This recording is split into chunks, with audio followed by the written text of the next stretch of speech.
Vous avez voulu faire plaisir et il ne faut jamais confondre amitié et affaires. Il y a un moment où tombe à la cruche à l'eau qu'elle finit par se casser. Il y a un délit de fuite, je renverse quelqu'un, je m'enfuis, je ne dis rien à personne. Il y a plusieurs degrés de gravité dans le délit. Quand on vend des stupes, on est dealer de stupes. Hier, vous avez été dealer de stupes.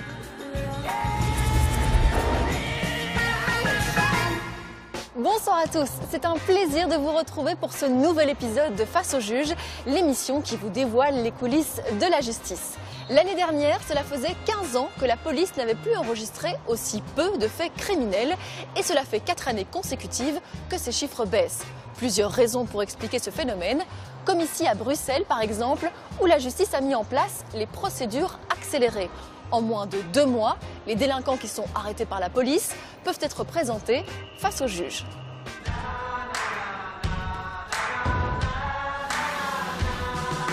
Chaque jour dans la capitale, la police veille au grain pour protéger les citoyens. Ce matin au parquet, c'est Thibaut de Sauvage qui auditionne les prévenus qui ont été arrêtés. Et à part être au CPS, faites quoi de vos journées? C'est à lui de décider s'il les libère ou s'il les renvoie devant un juge. Est-ce que vous voulez vraiment aller en prison, monsieur? Diallo a été pris en flagrant délit de vente de cannabis à Matongué, alors qu'il vient tout juste de purger une lourde peine de prison, ce qui a le don d'irriter le procureur du roi.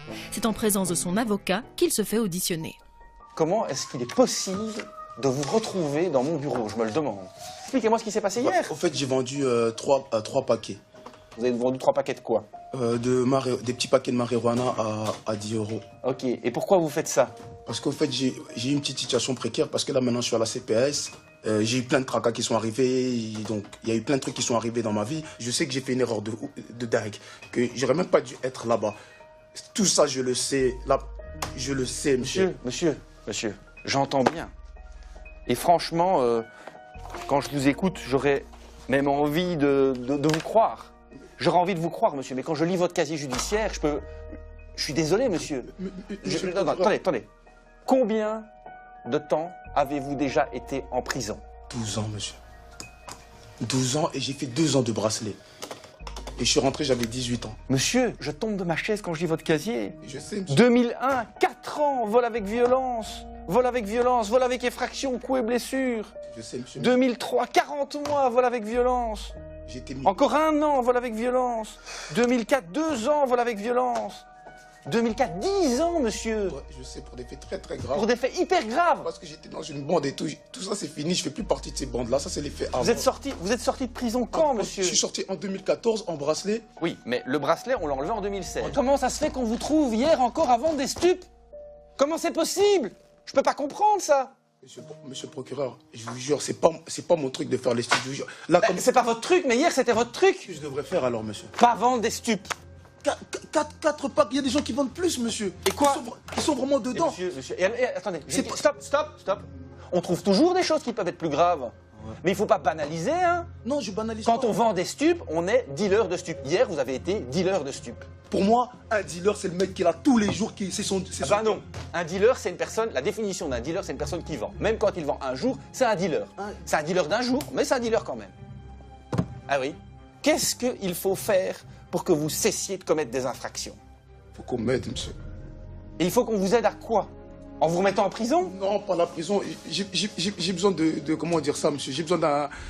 J'ai plus mon père, j'ai plus ma mère. Moi, ce que je pense, c'est que vu votre passé, vous devriez être nickel chrome. On ne devrait pas vous retrouver hier avant à Matongué. C'est pas possible. Je peux pas comprendre ça, monsieur. Je sais, monsieur. Là, bon. Je dis... Monsieur, ce que je vais faire avec vous aujourd'hui, c'est les choses suivantes. 1. Je vais vous remettre une convocation à comparaître devant le tribunal correctionnel. Mais ça peut me causer des problèmes aussi, non? Oui, ça peut vous poser des problèmes. C'est pas tout, monsieur. C'est pas tout, parce que vous n'allez pas être libéré maintenant. Je vais reprendre à votre égard ce qu'on appelle un ordre d'arrestation provisoire, qui vous renvoie en prison, à la prison de Saint-Gilles. Monsieur, je peux vous dire juste un truc. J'entends. Si maintenant, je donne un exemple, ça serait pas... Vous dites comment on pourrait m'aider? Ça serait même pas mieux que je meure? Non, monsieur. Monsieur, ça s'appelle du chantage. Monsieur, je fais pas du chantage. Je vous dis clairement, moi, dès que je pars, moi, je mets un terme. Bon, monsieur. C'est tout. Vous m'avez déjà tué, monsieur le procureur. Vous m'avez déjà tué, vous m'avez fini. Maître, ça sert à rien de venir. Un ami Beaumont. Je te le dis déjà. La mort, elle n'est pas si compliquée que ça. C'est vite fait, c'est bien fait. Diallo menace de se suicider, mais le procureur du roi reste ferme. Monsieur redescend détenu. Il sera jugé pour vente de stupéfiants dans 1 mois au tribunal correctionnel de Bruxelles. Et en attendant, Diallo retourne en prison. Monsieur a beaucoup dit que si je le renvoyais en prison, effectivement, il s'en prendrait à ses propres jours. C'est pas qu'on est insensible à cela. On écoute ce qu'il y a à dire, mais ce n'est pas quelque chose qui peut rentrer en ligne de compte dans la décision. Maintenant, j'ai pris contact avec la prison de Saint-Gilles pour leur faire part effectivement de cela, pour qu'ils puissent être attentifs à monsieur, pour que monsieur puisse, le cas échéant, recevoir le soutien qui est nécessaire. Mais je pense qu'on ne peut pas fonctionner au chantage. Nous retrouverons Diallo plus tard, face au juge Luc Hénard. Avisé, c'est dans une maison de maître que se déroulent les audiences de justice de paix. L'audience est ouverte. La juge Françoise Verhegen doit gérer un conflit entre locataires et propriétaires. France veut mettre fin au bail de la locataire de la maison de sa maman et réclame des frais pour des dégâts dans la maison. Une requête en matière de bail. Je vois qu'on demande qu'elle retapisse le hall d'entrée, la cuisine, le hall de nuit parce qu'il y a eu des destructions par le chat. Qu'est-ce qu'on dit? On reconnaît ou on ne reconnaît pas? On ne reconnaît pas. Le chat de la locataire serait le coupable, mais l'avocate qui la représente n'est pas d'accord pour payer les frais sans état des lieux d'entrée. On n'a pas d'état des lieux d'entrée, là, pour la raison... Oui, maintenant, si on voit clairement des griffes de chat partout... Oui, mais il y a le chat de la propriétaire aussi qui reste dans la maison. Le chat de la propriétaire qui est tout le temps dehors, et honnêtement, on n'a pas de griffes de chat. La propriétaire a un chat aussi. Oui, mais madame s'est engagée à s'occuper des 2 animaux, enfin, à la base du chat de la propriétaire, puis madame a pris un tout bébé chat qui a fait ses griffes partout. Il faut qu'on ait vraiment la certitude que c'est bien le petit chat et pas le chat de votre maman qui a fait des griffes. Le chat de ma maman nous a même plus rentré à l'intérieur de la maison depuis qu'elle a son petit chat, ce sera un petit peu compliqué. Oui, mais ce n'est pas... De nouveau, il faut une preuve. Il faut une preuve. Alors, j'ai peur de vous embarquer dans des problèmes qui risquent de vous coûter... C'est votre maman qui est là.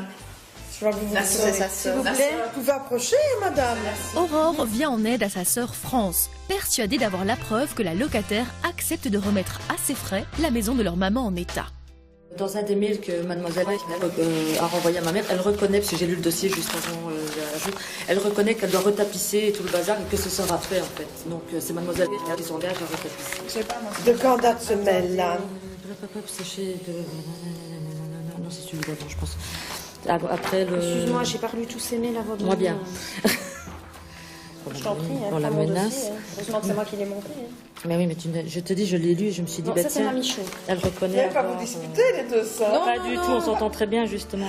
Voilà, c'est ça que j'ai lu. Suite à votre commandé, je quitterai les lieux pour le 1er septembre 2016. Je vous ferai part d'une date afin que l'état des lieux de votre sortie puisse être fait. Donc elle reconnaît, vous acceptez un état de lieu de sortie. Un état de lieu de sortie, oui, bien sûr. Mais ça, ce n'est pas pour autant qu'elle reconnaît être l'auteur des dégâts locatifs ou que ça lui est imputable. Mais moi, elle me l'avait reconnu à moi le 9 mars, hein, mais c'était oral, donc forcément... Oui, mais oral, ça n'a pas de valeur. Parce que je lui avais fait la remarque en disant c'est quand même malheureux, parce que comme c'est la cage d'escalier et que la cage d'escalier est très haute, je lui ai même dit bon courage et elle m'a fait merci, je sais. Cependant, il ne faut pas oublier non plus que madame...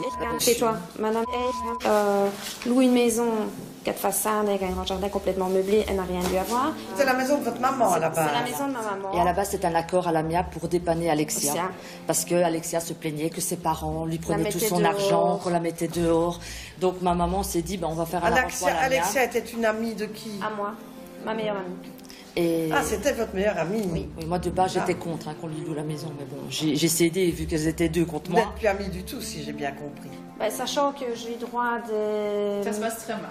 Ça se passe très mal, je reçois des plaintes comme quoi je l'ai agressée dans ces mêmes locaux, etc. Alors que personne n'en a souvenir, enfin soit. Bon, il vaut mieux qu'elle s'en aille alors, hein? Oui. Donc on va acter la résiliation du bail déjà au 30 juin. Avec expulsion dès le 1er juillet, vu l'accord de la locataire. Hein? Avec l'accord de l'avocate de la locataire, la juge acte officiellement la fin du bail pour mettre fin au plus vite à ce conflit. Mais il reste le problème des frais occasionnés par le chat de la locataire. Qu'est-ce que je fais au niveau des éventuels dégâts locatifs? Madame, apparemment, ne veut rien savoir. Maintenant, est-ce que vous me demandez une vue des lieux avec expert pour aller les évaluer ou pas? Moi, on peut venir voir les griffes du chat. Ah non, c'est pas on peut, c'est vous qui devez le demander, mais... Maintenant, restons honnêtes, le fait de vous déplacer, venir voir les griffes coûtera plus cher que de retapisser, c'est certain. Désolée. Oui, et puis de toute façon, si elle est prévenue à temps, Mais elle est maintenant- capable de tapisser pour de la nuit ou n'importe quoi pour dire qu'il n'y a pas de dégâts. Ce ne sera pas la dernière qu'elle nous fera.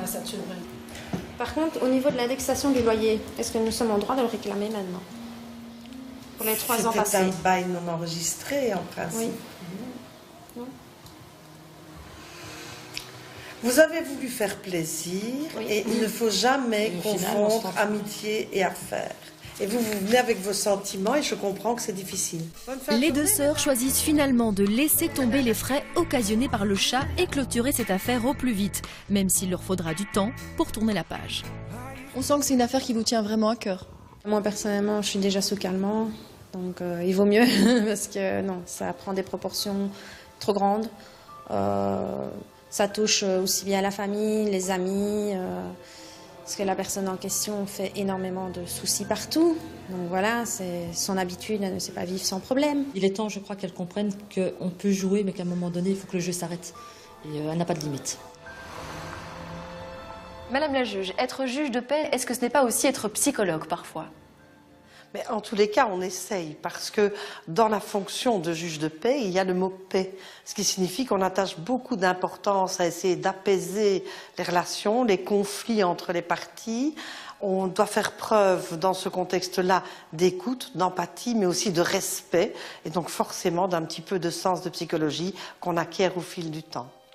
Merci Madame la juge. On quitte Visé à présent pour se rendre à Charleroi, où nous retrouvons le juge Jean-Paul Martin au tribunal de police. Au tribunal de police de Charleroi, le juge Jean-Paul Martin traite une 50aine de dossiers chaque audience. Ne tournez pas autour du pot. Cette fois, c'est Marcello qui doit se défendre. Rien nous échappe. Devant témoin, il a accroché une voiture avant de prendre la fuite, mais il a une toute autre version de l'histoire. Alors, il y a donc un accident de la circulation assez classique qui est raconté dans le dossier que vous ne seriez pas resté sur place. Voilà. Si, justement, je peux expliquer la situation. Ben, vous êtes là pour ça, monsieur. Voilà, donc c'est une rue assez étroite. Il y a des voitures en stationnement sur la droite. Je m'engage et une autre voiture en face arrive à toute allure. Donc je me resserre, ma camionnette touche le rétroviseur de la camionnette. 10 mètres plus loin, il y a une voiture et c'est comme ça qu'ils ont eu mon numéro de plaque parce que j'ai ralenti à la voiture. Il a relevé mon numéro de plaque. J'ai fait demi-tour au premier carrefour qui était juste derrière lui. Je me suis arrêté, j'ai ramassé les débris de rétro, j'ai attendu 10 minutes.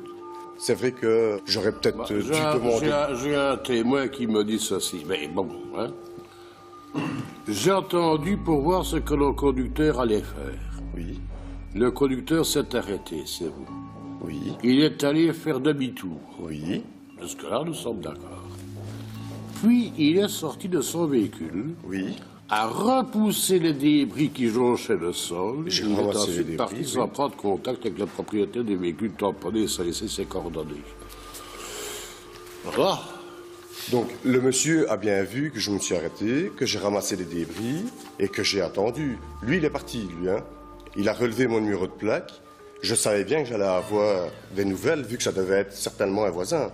Sachant qu'on avait relevé son numéro de plaque, Marcello explique qu'il préférait attendre simplement une convocation de la police pour payer les frais du rétroviseur qu'il avait accroché. La première chose que j'ai faite quand j'ai eu la convocation à manage, j'ai été me présenter, j'ai eu un nom et un prénom, et directement j'ai été faire le nécessaire à l'assurance. Tout est ici. Je crois, monsieur, que dans ce cas-ci, ce que vous Je suis auriez... coupable d'avoir cassé le rétroviseur. Ce que vous auriez pu faire, Oui. c'était vous faire connaître à un bureau de police n'importe lequel, dès que vous en aviez la possibilité. Je suis d'accord avec vous, monsieur. Il est vrai que j'aurais peut-être dû aller au bureau de police ou demander peut-être le bec de monsieur qui a noté si gentiment mon numéro de plaque. Dans un instant, Marcello continue de nier le délit de fuite. Va-t-il réussir à convaincre le juge Jean-Paul Martin? Un délit de fuite, c'est je renverse quelqu'un, je m'enfuis, je dis rien à personne. Il y a plusieurs degrés de gravité dans le délit. Nous retrouverons aussi au tribunal correctionnel de Bruxelles Diallo qui est accusé de vente de stupéfiants. Je serais mort avant de payer cette dette-là. Il y a un moment où tombe à la cruche à l'eau qu'elle finit par se casser, hein.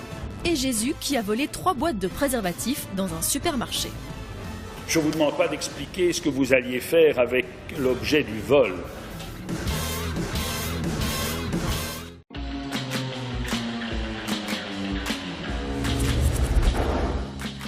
au tribunal de police de Charleroi. Marcello doit se défendre face au juge Jean-Paul Martin pour un délit de fuite. Mais il a une explication pour éviter l'amende et le retrait de permis. Va-t-il réussir à amadouer le tribunal?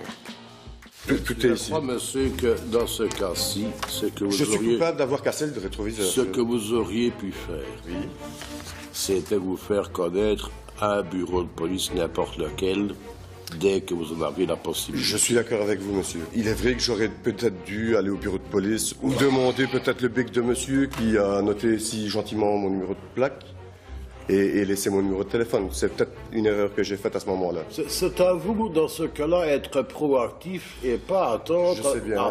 pas attendre que les forces de l'ordre prennent contact avec vous. Tout simplement parce que le délit de fuite qui existe est un délit instantané. Dès que vous partez, il est établi. Donc un délit de fuite, ça veut dire, pour moi, personnellement, c'est je renverse quelqu'un, je m'enfuis, je dis rien à personne. Ici, je me suis quand même... J'ai fait demi-tour au carrefour, je me suis arrêté, j'ai ramassé les débris, j'ai attendu 10 minutes. Il y a plusieurs degrés de gravité dans le délit. Hein? Vous savez, je n'ai pas dormi de la nuit. On ne peut pas assimiler quelqu'un qui tue un autre et qui s'en va dans des conditions honteuses, dramatiques et tout à fait inacceptables avec le fait qu'il nous occupe aujourd'hui. C'est pas pareil, hein, ça c'est clair. Bon, maintenant, procureur du roi, vous avez entendu les sons de cloche de monsieur, je vous ai lu la version du témoin. Le témoin, je crois qu'il dit la même chose que moi. Il a vu que je m'étais arrêté aussi, donc... Voilà. On en est bien d'accord, mais techniquement... Qu'est-ce que je viens de dire? Techniquement, l'infraction est établie, donc à ce niveau-là, malheureusement pour vous, mais heureusement, reste la possibilité d'aménager la peine en fonction des circonstances et des explications qui sont données. Ici, je propose, de ne pas mettre de déchéance. Ça, c'est déjà pas mal. Et 2, de mettre un sursis plus large. Monsieur n'a qu'un antécédent relativement ancien de vitesse qui n'a rien à voir avec ça. 200, un sursis de 3 ans pour les 3 quarts. Ça veut dire quoi? Parce que 300 €, il est frais. Et je reçois ça chez moi. Oui, dans quelques temps. Voilà, je vous remercie. Tout dépend de la vitesse du ministère des Finances. On saura bien que c'est chez nous. C'est-à-dire, s'il y a grève longtemps, pas longtemps, souvent, pas souvent. Ça, on verra. Ils ont peut-être raison de faire des grèves. Voilà. Hein? Du personnel ou pas si l'État a besoin de sous, vite, pas vite. Non, ça ne change rien, ça. Ils en ont toujours besoin, mais c'est pas pour autant qu'ils vont plus vite. Voilà, ok, je vous remercie. Marcello a finalement réussi à amadouer le tribunal. Il évite le retrait de permis pour délit de fuite, mais devra tout de même payer 300 € d'amende. Une amende qui peut être conséquente si on n'a pas les moyens, comme Joseph, qui n'a pas payé ses 165 € pour avoir franchi une ligne blanche. Est-ce que vous savez ce qu'on vous reproche, monsieur? Une amende de circulation comme quand j'ai roulé sur une ligne blanche. Il paraît. Ce n'est pas récent, évidemment. Ça remonte maintenant à près d'1 an et demi. Oui. On vous avait proposé une transaction de 165 €. Alors, je ne sais pas trop comment ça se fait. Moi, j'ai ici trace de paiement. Oui, j'ai la preuve. De 80 €, 11 centimes. Pourquoi 11 centimes, mystère? Parce que, j'avais demandé un plan de paiement au départ qui avait été refusé. J'ai été convoqué à la police de Gilly, que je devais donner les 165 € dans l'immédiat. Évidemment, j'ai plein d'ennuis financiers. Ah bon? Moi, je suis divorcé, je suis fiché à la Banque nationale. Aïe. Donc vous êtes dans des difficultés pécuniaires importantes. J'ai une saisie sur salaire maintenant. J'ai la totale. Je suis propriétaire d'un bâtiment qui ne veut pas être vendu. Donc je suis coincé de ce côté-là. J'ai de gros soucis de paiement. Écoutez, monsieur, moi, ce que je peux faire dans votre cas, il y a le minimum de l'amende qui est de 30 € x 6, et ça, en dehors de ça, on ne peut pas aller. Mais de toute façon, et hélas pour vous, les frais de procédure à eux tout seuls se montent déjà à pas loin de 200 €. Quand même, à ce point-là. Ah oui, quand même, ben oui, c'est ça le souci. Ça, ce sont des frais, monsieur, pour la plupart, donc... Là, on ne sait malheureusement pas les éviter. Voilà. Là, je m'engagerai formellement à les payer si ma situation n'est pas réglée. Vous verrez bien à ce moment-là quelles sont vos possibilités. Je ne sais pas faire des miracles. Vous savez, Moi non plus, je ne sais pas faire de miracle. Je n'ai pas encore de baguette magique. Le juge est compréhensif et propose le minimum à Joseph, même si avec les frais de justice, il devra payer près de 400 €. Au tribunal correctionnel de Bruxelles, Diallo doit être jugé pour vente de stupéfiants. Nous l'avions suivi chez le procureur du roi, exaspéré de retrouver Diallo en train de vendre du cannabis à Matongué, alors qu'il vient de purger une lourde peine de prison. Comment ça se fait qu'on vous trouve hier encore à vendre des stupes? Comment c'est possible? Je peux pas comprendre ça. Vu votre passé, vous devriez être nickel chrome. On ne devrait pas vous retrouver hier à vendre à Matongué. C'est pas possible, je peux pas comprendre ça, monsieur. Diallo doit maintenant se défendre face au juge, il risque gros. Je vois que vous êtes en état de récidive et ce qui a comme conséquence, monsieur, qu'aujourd'hui, pour les faits que l'on vous reproche, si j'estime qu'ils sont établis, je suis susceptible de vous condamner à 10 ans d'emprisonnement et à 100 000 € d'amende fois 6. Ça fait 600 000. Ça fait 600 000. Je serais mort avant, monsieur le président. Comment? Je serais mort avant de payer cette dette-là. Ah oui, monsieur, mais il y a un moment où tant va la cruche à l'eau qu'elle finit par se casser, hein. Les policiers avaient surpris Diallo en flagrant délit de vente de cannabis. Il avait donc très vite avoué les faits. J'ai noté au dossier que vous ne contestiez pas les faits qui vous sont reprochés. Il faut bien admettre que c'eût été un peu difficile eu égard aux constatations de la police. Hein. C'est-à-dire... c'est-à-dire quoi? Il n'y a pas de constatation, monsieur le président. On vient, on m'arrête. Quand on m'arrête, je suis dans une voiture, on m'attrape avec un joint dedans. Oui, et puis... On m'attrape avec un paxon d'herbe, avec un joint dedans, et avec un paxon d'herbe à côté qui n'y a rien dedans. Et quand je vais au commissariat de police, on me demande ce qui se passe, je ne tourne pas autour du pot, je dis directement ce qui s'est passé, que j'étais ici par rapport à une situation assez précaire, que j'ai perdu mon père il n'y a pas très longtemps, j'avais beaucoup de problèmes et tout ça, j'avais plus d'argent. À ce moment-là, je vais pour payer ma consommation à moi de stupéfiants. Et à ce moment-là, quand je prends ma consommation, il y a un client qui passe, non pour acheter chez moi, mais pour acheter chez un autre dealer. À ce moment-là, c'est vrai, je profite de la part du gain. Comme je vois qu'il sort l'argent pour donner à l'autre, à ce moment-là, je fais cette vente de stupéfiants. Ça, monsieur, ça n'enlève rien à ce que je viens de vous dire, c'est ce qu'on constate la police. Ouais, donc, alors, je n'ai pas dit que vous aviez contesté les constatations, je dis que c'est ce que les policiers ont constaté. Ah, ok, il n'y a pas de souci. Il n'y a pas de souci. C'est moi qui ai mal compris alors, désolé. C'est bien, et alors pour être sûr que vous n'ayez pas compris, je peux vous condamner à 10 ans. Je sais. Comme ça... Vous me l'avez dit au début. Je vous l'ai dit. Que faites-vous dans l'existence, monsieur Guy? Dans l'existence? Dans ma vie. J'ai fait une formation en informatique, j'ai fait une formation en néerlandais que j'ai pas terminée. J'ai fait une formation notamment en maçonnerie. Il n'y a pas très longtemps que j'ai dû stopper parce que mon père venait de décéder, donc j'ai dû prendre le décès de mon père en charge et tout ça. Donc voilà, et puis il y a eu cette histoire de stupéfiants. Et là actuellement, jeudi prochain, je passe pour un entretien d'embauche à DHL pour décharger tout ça, des trucs comme ça. Donc c'est tout. Bien. Madame le procureur du roi. C'est au procureur du roi, Sophie Morel, de prendre la parole et demander une peine. Elle n'hésite pas à rappeler le lourd passé judiciaire de Diallo. Alors, Monsieur le Président, j'attire votre attention sur les antécédents de monsieur qui a commencé sa carrière de délinquant il y a 15 ans et qui cumule une plus longue peine d'emprisonnement que 15 ans quand on additionne 10 ans, 4 ans, 40 mois, 1 an et 2 ans. Alors voilà, Monsieur le Président, il est vrai que monsieur n'avait pas encore été condamné pour des faits de vente de stupéfiants, mais il est clair que monsieur ne semble pas avoir compris qu'il y avait certaines règles à respecter au sein de la société. Alors, je vous demanderai, étant donné l'état de récidive légale de monsieur, une peine de 2 ans. Néanmoins, si elle était demandée, je ne m'opposerai pas à une peine de travail dans la mesure où celle-ci serait très conséquente. Je vous remercie. Madame l'avocat. Malgré ses lourds antécédents, l'avocate de Diallo va tenter d'alléger au maximum la peine. Elle demande une peine de travail. Ça éviterait d'encore alourdir son casier judiciaire avec des faits plus récents, puisque depuis 2004, paradoxalement, monsieur était en détention, mais il ne s'est plus fait connaître des autorités judiciaires. Il n'a pas commis d'infraction en prison.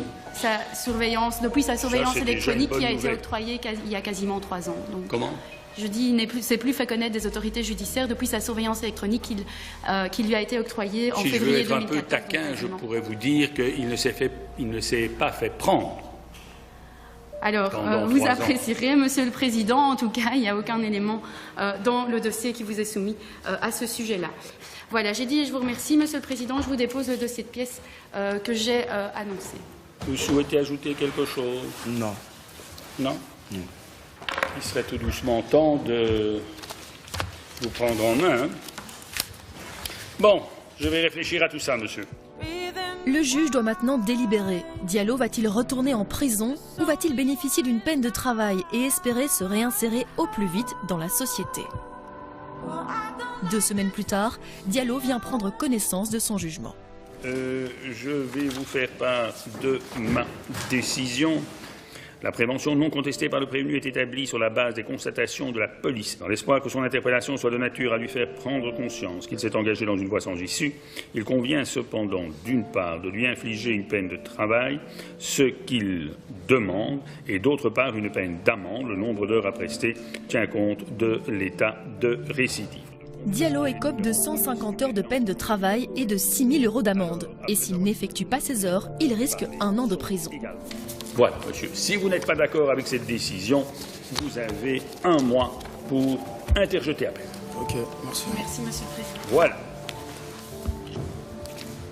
C'est au tour de Jésus de se présenter au tribunal face au juge Luc Hénard. Il a été arrêté pour vol dans un supermarché. Alors, monsieur, le procureur du roi vous reproche d'avoir soustrait 3 boîtes de préservatifs d'une valeur de 37,69 € au préjudice de Deleuze. Qu'avez-vous à dire par rapport à ça, monsieur? Je ne vous demande pas d'expliquer ce que vous alliez faire avec l'objet du vol. Ça ne me regarde pas. Mais vous pouvez m'expliquer pourquoi vous avez volé ça? Je ne sais pas vraiment. J'étais alcoolisé. Vous étiez alcoolisé? Alcoolisé, oui. sous médicaments. Oui. J'avais mélangé, donc... Il faudra m'indiquer lequel, parce que si je prends le même et que je vais chez Proxy et que je vole des préservatifs, il y a peut-être intérêt à ne pas les prendre. Je parle des médicaments. Oui, oui. J'ai fait un sevrage dans une clinique déjà. Je suis sorti peut-être un peu trop tôt. Ouais. Puis j'ai fait cette bêtise là. En fait, je change. Quand je bois, je change totalement. C'était un suivi pour des problèmes... Pour les problèmes d'alcool. D'alcool. Normalement, je rentre le 7 novembre. Non, je rentre le 7 novembre de nouveau. Mais je vous rappelle tout de même que vous avez déjà eu quelques décorations judiciaires. Jésus n'est pas inconnu de la justice. Il a déjà été condamné pour des faits de vol en 2011 et pour des coups en 2014. Et quelle est votre situation personnelle? Je suis célibataire. Pour l'instant, je ne travaille pas. Ouais. Vous avez une formation? Oui, je suis cariste. Magasinier cariste. Magasinier. Ben, vous pourriez peut-être essayer de vous faire engager par Deleuze. Ça va être... Puisque maintenant vous avez fait connaissance. Bien. Monsieur le procureur du roi. Je vous remercie, Monsieur le Président. Mais la situation de Monsieur est particulièrement claire. À partir du moment où Monsieur va prendre, et les caméras le démontrent sans l'ombre d'un doute, 3 boîtes de préservatifs, 2 dans l'une de ses poches, la 3e sous l'aisselle, il va se faire repérer immédiatement par le gérant qui va l'interpeller. Et c'est à ce moment-là qu'il va y avoir d'abord une bousculade, mais ensuite, et c'est important, des coups de pied violents qui seront donnés dans le ventre du gérant par Monsieur... Pour ma part, je vous demande, compte tenu des antécédents de monsieur, une peine d'emprisonnement de 18 mois, mais je serai à l'entière écoute de ce qui sera proposé par la défense. J'ai dit je vous remercie. Le procureur du roi révèle qu'en plus d'avoir volé dans le supermarché, Jésus a également donné des coups au gérant, ce qui aggrave sa situation. Autour de son avocat de le défendre. Mon client est une personne qui a déjà, comme on dit, quelque peu tiré sur la ficelle. Lorsqu'on s'entretient avec M. on voit que, dans le fond, c'est pas un mauvais bougre. Le mal, si vous voulez, Monsieur le Président, c'est ce problème lié à l'usage excessif d'alcool. Mais heureusement, M. dans ces moments lucides, et il est disposé à se battre. Pour son avocat, Jésus doit surtout se faire soigner. Il rappelle au tribunal qu'il a prévu de se faire hospitaliser pour mettre fin à son addiction à l'alcool. Et il demande une peine de travail. Monsieur Bob, vous souhaitez ajouter quelque chose? Je regrette, je culpabilise un peu, mais voilà. Vous culpabilisez un peu? Non, beaucoup. Pas allez, je veux dire que c'est pas moi, ça. Oui, parce que monsieur le procureur du roi l'a rappelé, vous êtes tout de même... ça s'est terminé par des coups de pied, ce qui est tout de même un peu préoccupant, non? Parce que ça transforme le vol que vous avez commis en un vol à l'aide de violence. Hein? Et un vol à l'aide de violence, ça peut vous mener à 5 ans d'emprisonnement, hein, en l'espèce. Jésus risque une lourde peine de prison pour ce vol avec violence. Mais le président du tribunal va-t-il écouter les arguments de son avocat et privilégier une peine de travail? Après avoir délibéré, le juge ordonne finalement une peine de 100 heures de travail pour Jésus, ce qui lui laisse la possibilité de se faire à nouveau interner pour soigner ses problèmes d'alcool. Jésus a donc finalement bénéficié d'une peine de travail, mais s'il n'effectue pas ses heures, il risque tout de même 10 mois de prison ferme. Notre émission se termine ici, merci de nous avoir suivis. Je vous retrouve la semaine prochaine pour d'autres affaires face au juge. Très bonne soirée à tous. Vous avez donné un coup dans le visage de votre belle-mère. Réfléchissez bien à ce que vous allez me répondre. Si je l'aurais frappée, elle n'aura pas eu juste un petit bleu. Pourquoi est-ce que vous avez attendu si longtemps, madame? Vous avez reçu des rappels quand même. Vous avez peur qu'on ne m'aide pas, quoi. J'ai eu une thrombose de la fesse. Une thrombose de la fesse, ça fait... Oui, je n'ai jamais entendu parler de ça, moi. C'est la maison de votre maman, à la base. C'est la maison de ma maman. Et à la base, c'est un accord à l'amiable pour dépanner Alexia. Parce que Alexia se plaignait que ses parents lui prenaient tout son argent, qu'on la mettait dehors. Donc ma maman s'est dit, on va faire un arrangement à l'amiable. Alexia était une amie de qui? À moi, ma meilleure amie. Et... Ah, c'était votre meilleure amie? Oui, moi de base j'étais contre qu'on lui loue la maison, mais bon, j'ai cédé vu qu'elles étaient deux contre moi. Vous n'êtes plus amie du tout, si j'ai bien compris. Sachant que j'ai droit de... Ça se passe très mal. Ça se passe très mal, je reçois des plaintes comme quoi je l'ai agressée dans ces mêmes locaux, etc. Alors que personne n'en a souvenir, enfin, soit. Bon, il vaut mieux qu'elle s'en aille alors, hein? Oui. Donc on va acter la résiliation du bail déjà au 30 juin. Avec expulsion dès le 1er juillet, vu l'accord de la locataire. Hein? Avec l'accord de l'avocate de la locataire, la juge acte officiellement la fin du bail pour mettre fin au plus vite à ce conflit. Mais il reste le problème des frais occasionnés par le chat de la locataire. Qu'est-ce que je fais au niveau des éventuels dégâts locatifs? Madame, apparemment, ne veut rien savoir. Est-ce que vous me demandez une vue des lieux avec expert pour aller les évaluer ou pas? Moi, on peut venir voir les griffes du chat. Ah non, c'est pas on peut, c'est vous qui devez le demander, mais... Maintenant, restons honnêtes, le fait de vous déplacer, venir voir les griffes coûtera plus cher que de retapisser, c'est certain. Désolée. Oui, et puis de toute façon, si elle est prévenue à temps, Mais elle est maintenant... capable de tapisser pour de la nuit ou n'importe quoi pour dire qu'il n'y a pas de dégâts. Ce ne sera pas la dernière qu'elle nous fera. Par contre, au niveau de l'indexation du loyer, est-ce que nous sommes en droit de le réclamer maintenant? Pour les 3 ans passés. C'est un bail non enregistré, en principe. Oui. Vous avez voulu faire plaisir, et il ne faut jamais confondre amitié et affaires. Et vous venez avec vos sentiments et je comprends que c'est difficile. Les deux sœurs choisissent finalement de laisser tomber les frais occasionnés par le chat et clôturer cette affaire au plus vite, même s'il leur faudra du temps pour tourner la page. On sent que c'est une affaire qui vous tient vraiment à cœur. Moi, personnellement, je suis déjà sous calmant, donc il vaut mieux, parce que non, ça prend des proportions trop grandes. Ça touche aussi bien la famille, les amis, parce que la personne en question fait énormément de soucis partout. Donc voilà, c'est son habitude, elle ne sait pas vivre sans problème. Il est temps, je crois, qu'elle comprenne qu'on peut jouer, mais qu'à un moment donné, il faut que le jeu s'arrête. Et elle n'a pas de limite. Madame la juge, être juge de paix, est-ce que ce n'est pas aussi être psychologue parfois? Mais en tous les cas, on essaye, parce que dans la fonction de juge de paix, il y a le mot paix, ce qui signifie qu'on attache beaucoup d'importance à essayer d'apaiser les relations, les conflits entre les parties. On doit faire preuve dans ce contexte-là d'écoute, d'empathie, mais aussi de respect, et donc forcément d'un petit peu de sens de psychologie qu'on acquiert au fil du temps. Merci Madame la juge. On quitte Visé à présent pour se rendre à Charleroi, où nous retrouvons le juge Jean-Paul Martin au tribunal de police. Au tribunal de police de Charleroi, le juge Jean-Paul Martin traite une cinquantaine de dossiers chaque audience. Ne tournez pas autour du pot. Cette fois, c'est Marcello qui doit se défendre. Rien nous échappe. Devant témoin, il a accroché une voiture avant de prendre la fuite, mais il a une toute autre version de l'histoire. Alors, il y a donc un accident de la circulation assez classique qui est raconté dans le dossier que vous ne seriez pas resté sur place. Voilà. Si, justement, je peux expliquer la situation. Ben, vous êtes là pour ça, monsieur. Voilà, donc c'est une rue assez étroite. Il y a des voitures en stationnement sur la droite.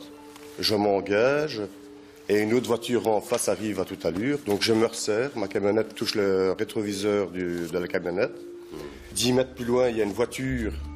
Et c'est comme ça qu'ils ont eu mon numéro de plaque, parce que j'ai ralenti à la voiture. Il a relevé mon numéro de plaque. J'ai fait demi-tour au premier carrefour qui était juste derrière lui. Je me suis arrêté.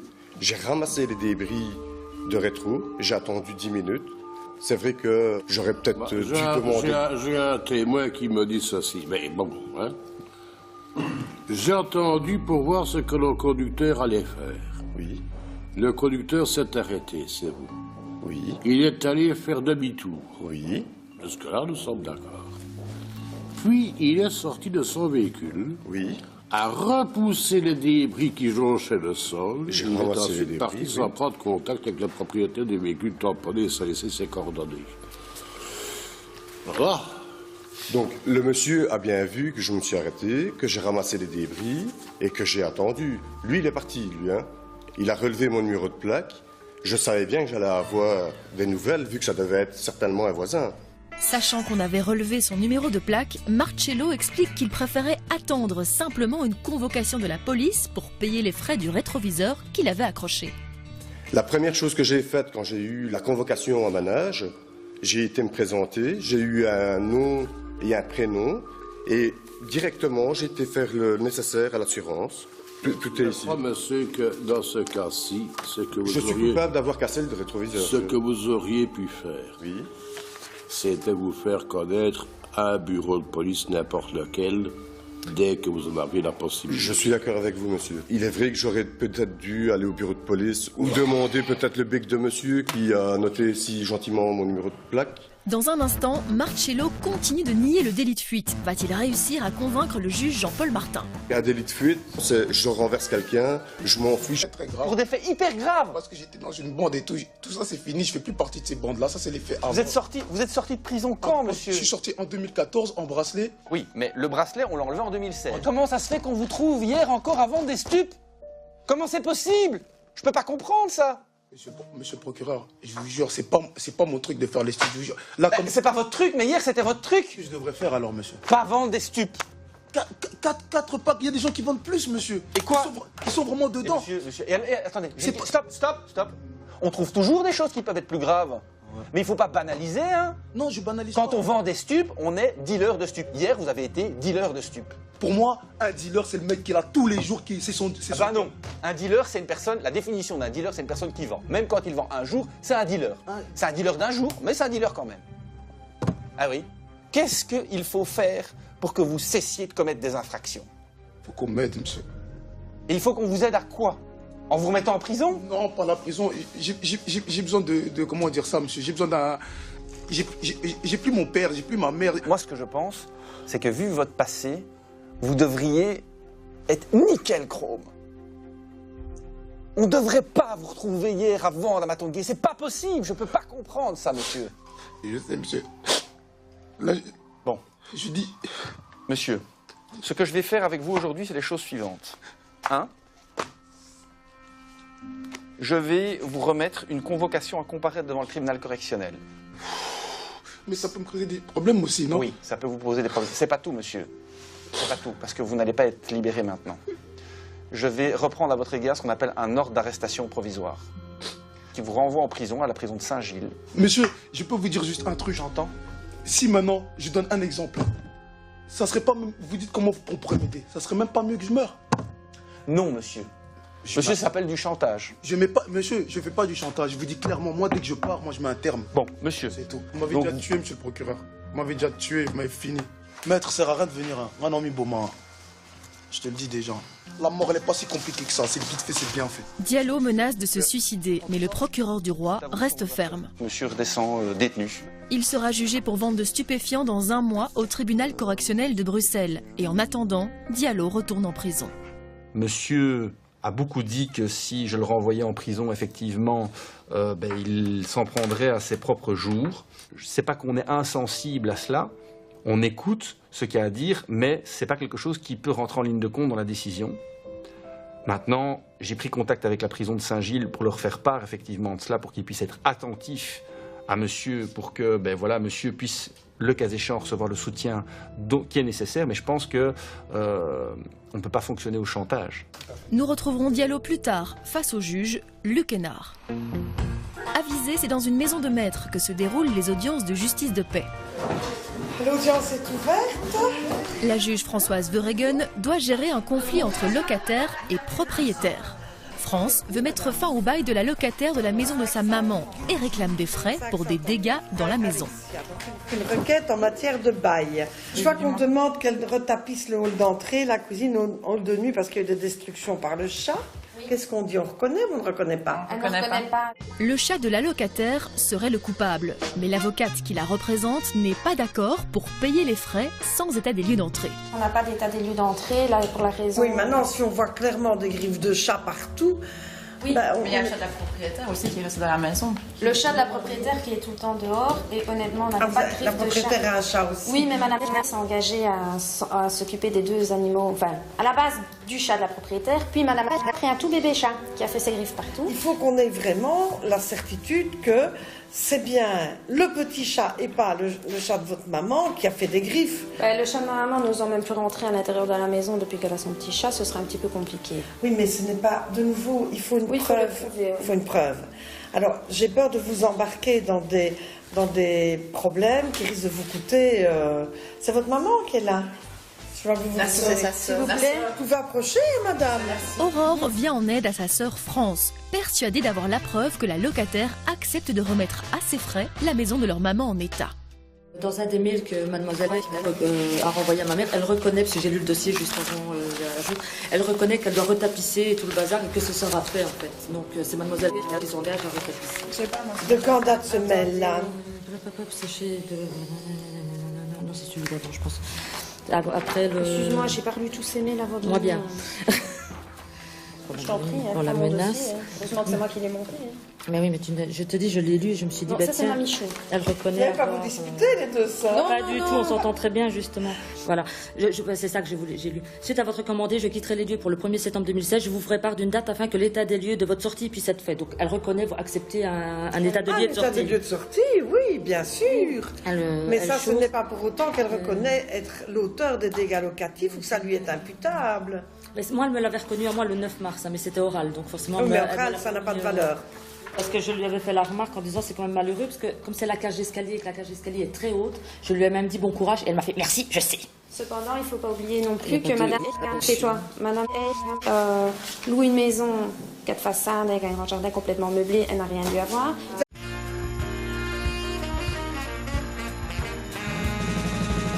Vous avez voulu faire plaisir et il ne faut jamais confondre amitié et affaire. Il y a un moment où tombe à la cruche à l'eau qu'elle finit par se casser. Il y a un délit de fuite, c'est je renverse quelqu'un, je m'enfuis, je ne dis rien à personne. Il y a plusieurs degrés de gravité dans le délit. Quand on vend des stupes, on est dealer de stupes. Hier, vous avez été dealer de stupes.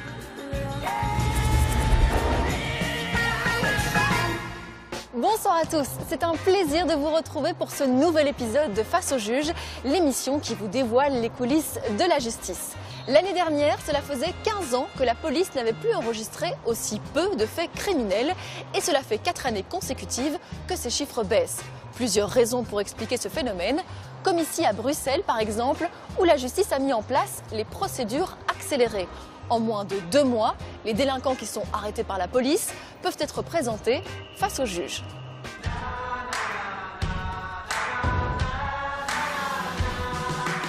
Chaque jour dans la capitale, la police veille au grain pour protéger les citoyens. Ce matin au parquet, c'est Thibaut de Sauvage qui auditionne les prévenus qui ont été arrêtés. Et à part être au CPS, faites quoi de vos journées? C'est à lui de décider s'il les libère ou s'il les renvoie devant un juge. Est-ce que vous voulez vraiment aller en prison, monsieur? Diallo a été pris en flagrant délit de vente de cannabis à Matongué, alors qu'il vient tout juste de purger une lourde peine de prison, ce qui a le don d'irriter le procureur du roi. C'est en présence de son avocat qu'il se fait auditionner. Comment est-ce qu'il est possible de vous retrouver dans mon bureau? Je me le demande. Expliquez-moi ce qui s'est passé hier. En fait, j'ai vendu 3 paquets. Vous avez vendu 3 paquets de quoi? Des petits paquets de marijuana à 10 €. Ok, et pourquoi vous faites ça?